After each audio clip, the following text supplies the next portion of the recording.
She learned early that the safest place in the galaxy was the space no one bothered to look at. Not a corner. Corners attracted inspections. But the narrow margin between interest and neglect, where scanners hesitated and eyes slid away. She occupied that margin expertly, the way others occupied apartments or careers.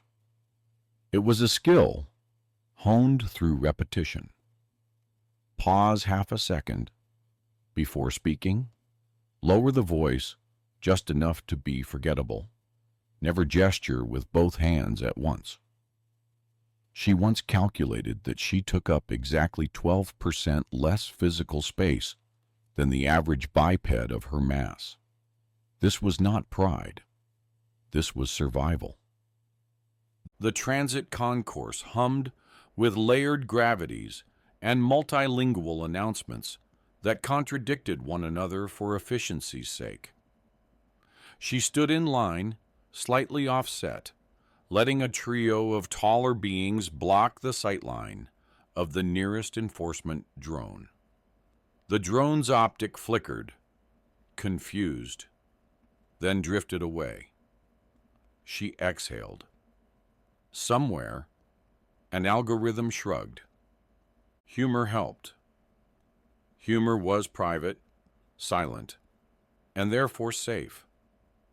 She often imagined the civilization as a vast, overworked machine, held together by regulations, warnings, and very tired warnings about regulations. If it noticed her, she reasoned, it might ask questions. Machines always did. So she stayed small and observant, making notes in her head like a bored naturalist. Species A lies constantly, but hates sarcasm. Species B respects silence, but fears laughter. Species C pretends not to see anyone shorter than itself. Convenient. The mistake arrived late, loud, and entirely uncalculated. He stepped into line behind her, close enough to trigger her personal alert field, which immediately began offering unhelpful suggestions like run or apologize preemptively. Humans were rare here, usually escorted, usually cautious. This one smelled faintly of recycled coffee and spoke to no one in particular about how the floor gravity felt a little judgy today. She did not turn. Turning was how conversations began. When the queue stalled, an authority figure drifted over and addressed the line in a tone that suggested patience was a renewable resource she was personally wasting. The figure's gaze slid past her, as expected. She adjusted her stance, relieved. "That's interesting," the human said, cheerful and far too audible. "She was here before me." Silence snapped tight. She felt it physically, like a bad weather shift. The authority figure looked again, this time directly at her. She considered several responses, discarded them all, and settled on none. Before she could execute invisibility protocols, the human smiled at the authority figure in a way that suggested he had never once practiced survival math. "I mean," he added, as if clarifying a menu order, "unless we're doing selective existence today, in which case I'd like the brochure." She had always believed safety meant not being seen. As the machine of civilization noticed her fully, for the first time, she wondered, briefly, hysterically, if humor was contagious, and whether it could get them both killed. She had learned the city's timing better than its language. Doors opened before they were ready. Lifts arrived early out of suspicion, and security fields hesitated when confronted with confidence they could not categorize. This was why she walked as if she belonged everywhere and nowhere at once. Not fast, not slow, correctly.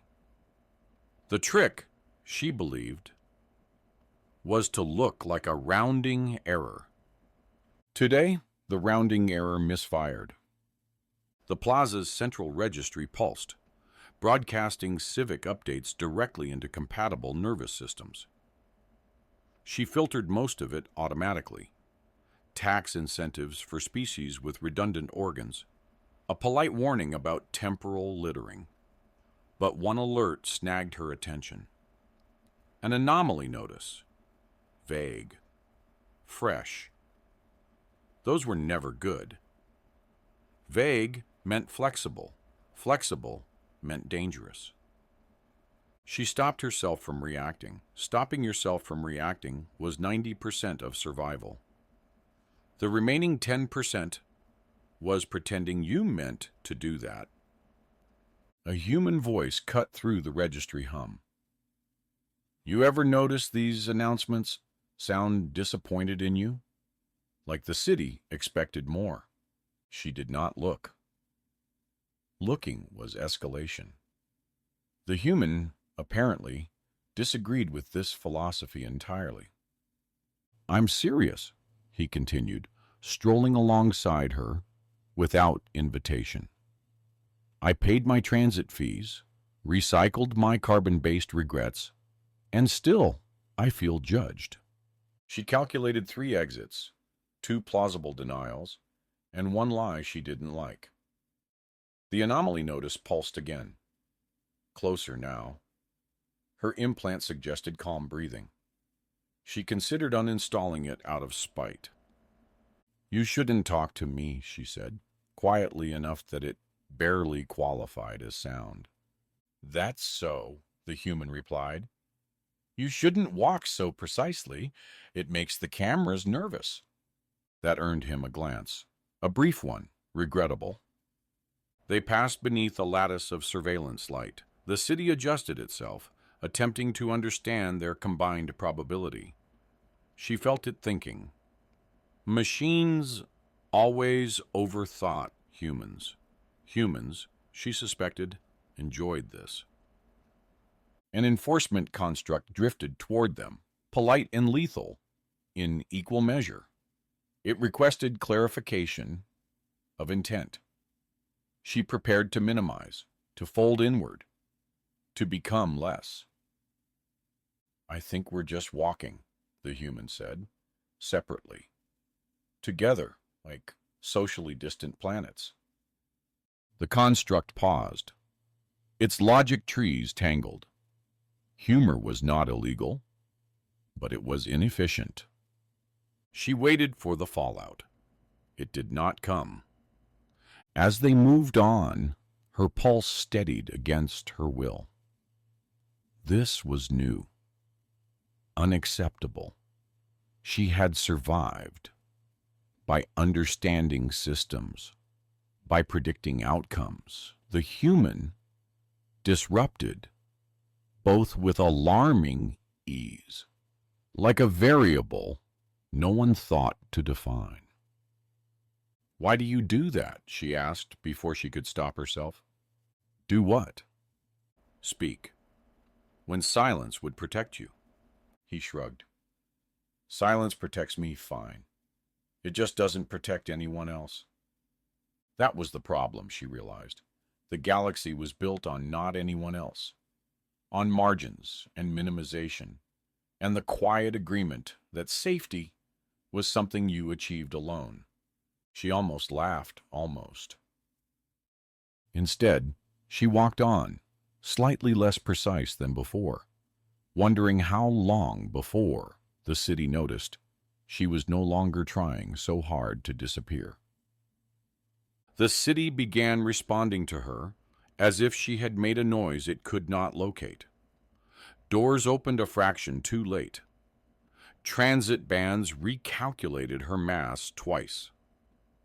A public interface addressed her, then corrected itself, then apologized to no one in particular.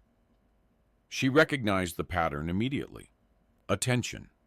Not the sharp kind, not yet, but the slow turning of systems that had noticed a deviation in habit. She had become inefficient. This was the humans' fault.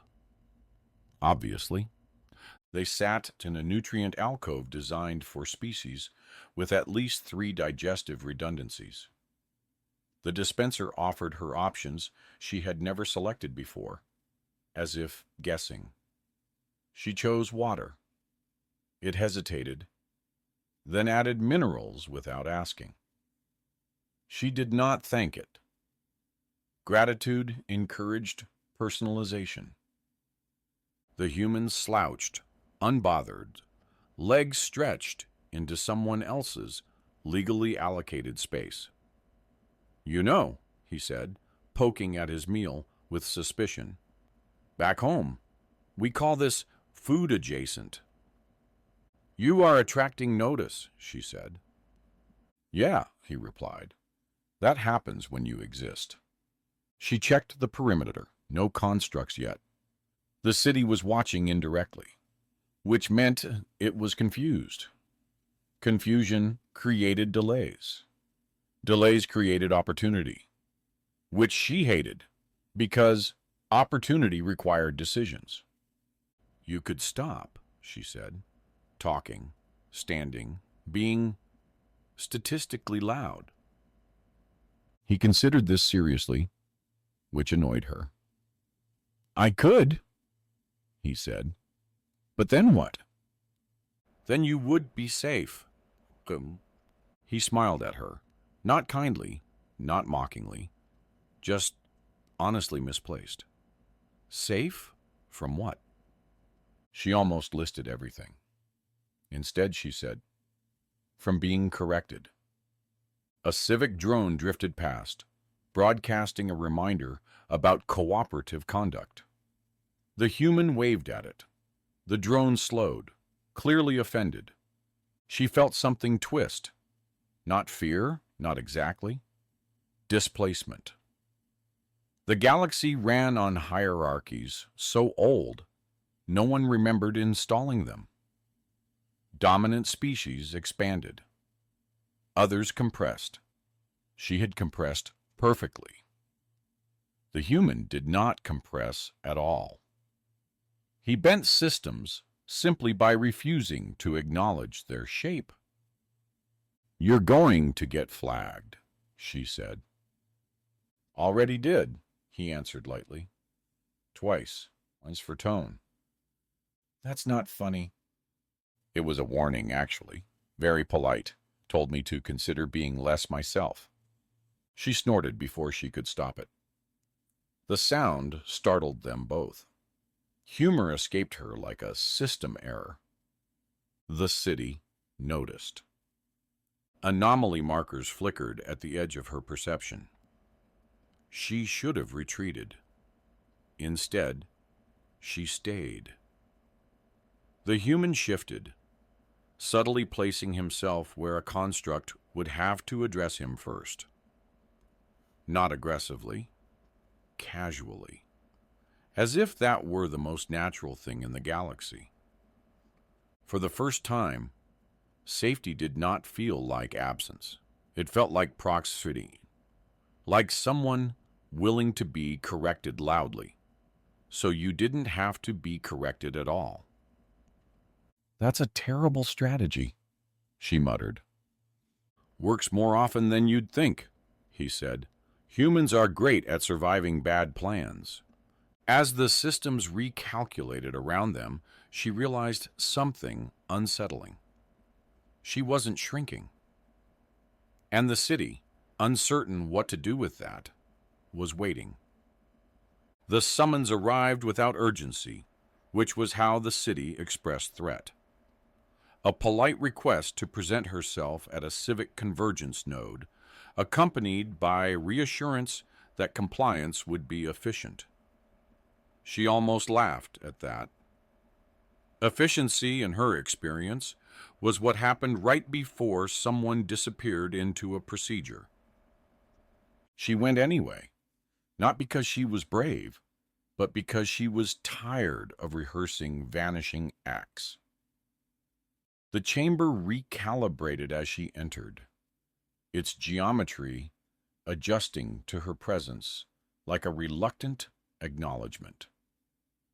Constructs hovered, waiting for Dad to tell them how much space she deserved. She stood straighter than she ever had, which felt illegal.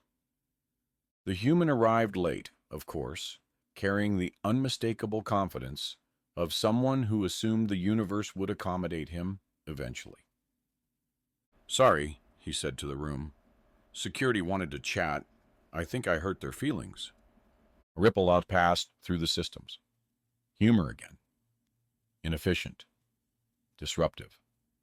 The city spoke not with a voice, but with consensus.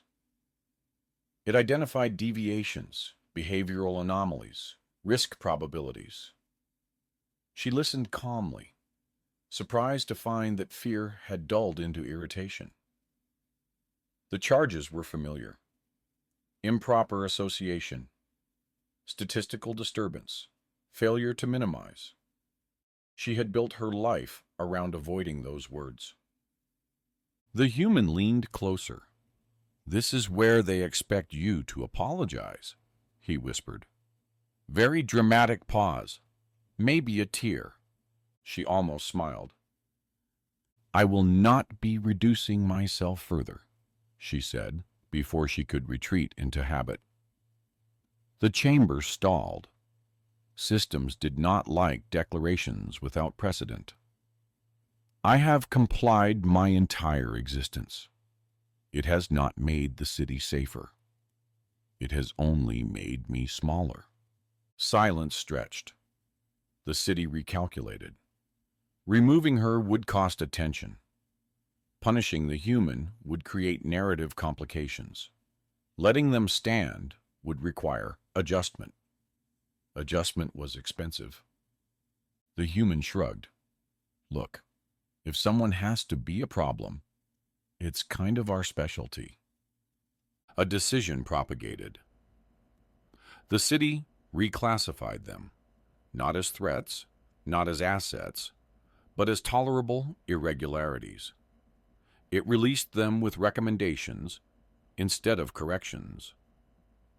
She was still visible when they exited. Strangely, nothing exploded.